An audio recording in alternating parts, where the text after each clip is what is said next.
Hello, வந்துச்சா? நான் பேசுறது கேக்குதா? இங்கே என்னுடைய சொந்த பந்தங்கள் இருக்கிற பத்திரிகைக்கார அன்னைங்களுக்கும், அதே மாதிரி தொலைபேசி அன்னைங்களுக்கும், அதே மாதிரி என்னுடைய ஊரை சார்ந்த ராம்நாடு மாவட்டம், சிவகங்கை மாவட்டம், கமுதி மாவட்டம், இதை சேர்ந்த என்னுடைய சித்தப்பா பெரியப்பா அனைவர்களுக்கு நன்றியை சொல்லிக்கிறேன். அதே மாதிரி மேடையில் அமர்ந்திருக்க, நான் அதிகமாக நான் பேசக்கூடாது, இருந்தாலும் ஒரு 4 வார்த்தை மட்டும் பேசிக்கிறேன். அண்ணன் பாக்கியராஜ் இயக்குனர் அவர்களுக்கும், நடிகர் அவர்களுக்கும், அதே மாதிரி மாஸ்டர் சாக்குவார் தங்க அண்ணன் அவர்களுக்கும், அதே மாதிரி முத்துக்காலை அவர்களுக்கும், அந்த அம்மா உன் பேர் என்னம்மா வைஷ்ணவி அவர்களுக்கும், கீரூனியா நடிச்சிருக்கு, வட்டி ஏக்குது நம்மள்கிட்ட பயங்கரமா கேட்கறத பார்த்தா அது ராம்நாடு மாவட்டத்தில் இப்படித்தே வட்டி கேட்பாங்க அதிகமா. ஆமா, அதிகமா வட்டி கேட்பாங்க மாஸ்டர்.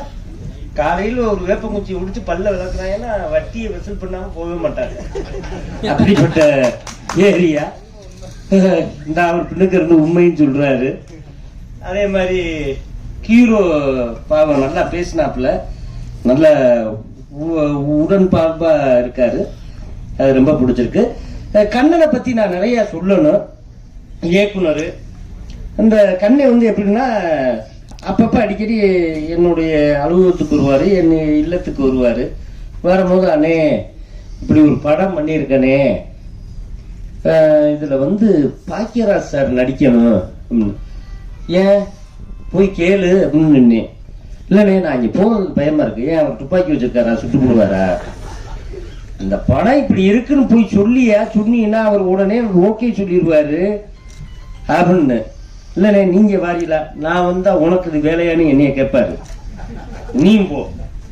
நீ போய் கேளு, கேட்டீங்கன்னா உடனே அது கதவுகள் துறக்கப்படும் அப்படின்னு சொல்லி சொன்னேன்.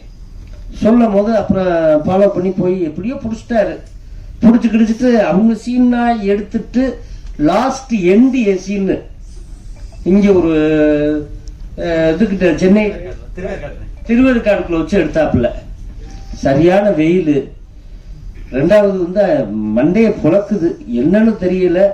கண்ணன்கிட்டதான் பேசுறமா கேமராட்ட பேசுறமான்னு எனக்கே ஒன்றும் தெரியல. நடிச்சு கொடுத்துட்டு வந்துட்டேன். அதே மாதிரி அவர் ஐயா அந்த அவங்க பேசும்போது ஒரு விஷயம் சொன்னாங்க. அந்த ராம்நாடு மாவட்டம் ஃபுல்லாமே வறட்சியான மாவட்டம். வறட்சியான மாவட்டம்னா தண்ணி இருக்காது, வேலிக்கருவு அதிகமா இருக்கும், சாப்பாடுக்கு ரொம்ப கஷ்டப்படணும். அங்க உள்ள வீடுகள்லாம் ஹீரோ தம்பி சொன்னாப்புல காணாம போய்கிட்டு இருக்கு, உடஞ்சுக்கிட்டு இருக்கு. அங்க உள்ளவங்க எங்க இருக்காங்கன்னே தெரியல.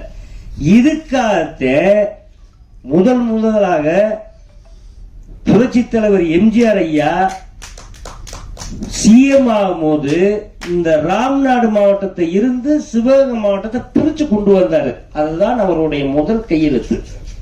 இது யாருக்குமே தெரியாது. ஏன்னா அப்ப எனக்கு 3 வயசு 4 வயசு இருக்கும். எம்ஜிஆர் ஐயா வராருன்னா நாங்க பாக்குறதுக்கு அந்த காலத்துல உங்களுக்கு தெரியுமில்லனே, எப்படின்னா மரத்தை அறுத்துருவோம், அறுத்து ரோட்ல மரத்தை கீழே விழுத்தாட்டிடுவோம். அது கரண்ட் போனானே என்ன போனானே அதை பத்தி ஒண்ணுமே பிரச்சனை இல்லை அப்படின்னு செஞ்சிருவோம். இப்படி செய்யறதே புரட்சி தலைவரை பார்க்க முடியும். முதலாக என்னுடைய மண் சிவகங்கை மண்ணுல என்னன்னா அடிக்கல் நாட்டிட்டு போனாரு. அப்ப நான் போய் கை கொடுத்தேன், 4.5 வயசு கை கொடுக்கும் போது. அதுக்கப்புறம் நான் பிறந்ததே சினிமா கொட்டைக்குள்ளதான் பிறந்தேன். நினைத்ததை முடிப்பவன். எங்க அம்மா ரொம்ப எம்ஜிஆருடைய ரசிகர். கூட்டு போய் அங்க படம் பார்த்துக்கிட்டு இருக்கும் போதே அந்த திரையை பார்த்து என் வெளியின் உன் வெளியை சந்திச்சால் அப்படின்னு அந்த கத்தி சண்டை கற்றுக் கொடுக்கும் போதே நான் பிறந்தேன். பிறந்த 5000 ரூபாய் பணம் கொடுத்தாரு. குடியிருந்த கோயிலா தெரியல எனக்கா, நான் பிறந்ததே அப்பத்தையும் பிறந்தோம்னு சொல்றேன். எனக்கு என்ன ஆக்சுவலா 5000 ரூபாய் பணம் கொடுத்து விட்டு இருந்தாரு. இந்த தியேட்டர்ல இந்த மாதிரி இப்படி திறந்திருக்காங்க அப்படின்னு சொல்லி எழுதி அனுப்புவாங்க. எழுதி அனுப்பும்போது கொடுத்து விட்டு இருந்தாரு. கொடுக்கும் போது அதுக்கப்புறம் பார்த்தா ஒரு 8 வயசு 9 வயசுல எங்க ஊர்ல வந்து கால்ரா அம்மா நிறைய வரும். உங்களுக்கு தெரியுமில்ல, அந்த வெயில் பகுதி அதிகனால. ஏன்னா இதுவும் பொய் சொல்லணும்னு சொல்லிடக்கூடாது. அப்ப பார்த்தா எங்க அம்மா வந்து ஒரு சட்டி கஞ்சியை கொடுத்து, அவங்களும் எங்களுக்கு ரொம்ப உறவினர்கள் தான், குறவட்டுச்சனமும் எங்களுக்கு ரொம்ப உறவினர்கள் தான். நாங்க ரொம்ப பழகுவோம் டீப்பா. அவங்ககிட்ட எம்ஜிஆர்னு பச்சையை குத்தி ஏடிஎம்க்கு குடியை போட்டு விட்டுருச்சு எங்க அம்மா. ஏன்னா கால்ரா வரக்கூடாது, கட்டுப்பாடா இருக்கணும், அம்மா போட்டுறக்கூடாது. அது அப்படியே என்னுடைய மைண்டுக்குள்ள போய் தலைவர் தலைவர் தலைவர்னு தலைவர் படத்தை நிறைய பார்த்தேன். அது மாதிரி இன்னைக்கு நடிக்க வந்திருக்கேன். நடிச்சு ஒரு படமும் பண்ணியிருக்கேன். ஒரு தயாரிப்பாளர் இதுலையும் வந்துட்டு ரொம்ப சந்தோஷம். அதே மாதிரி பாவம் கண்ணன் வந்து நல்ல மனிதர், நேர்மையானவர், யார் காசுக்கு ஆசைப்பட மாட்டாரு.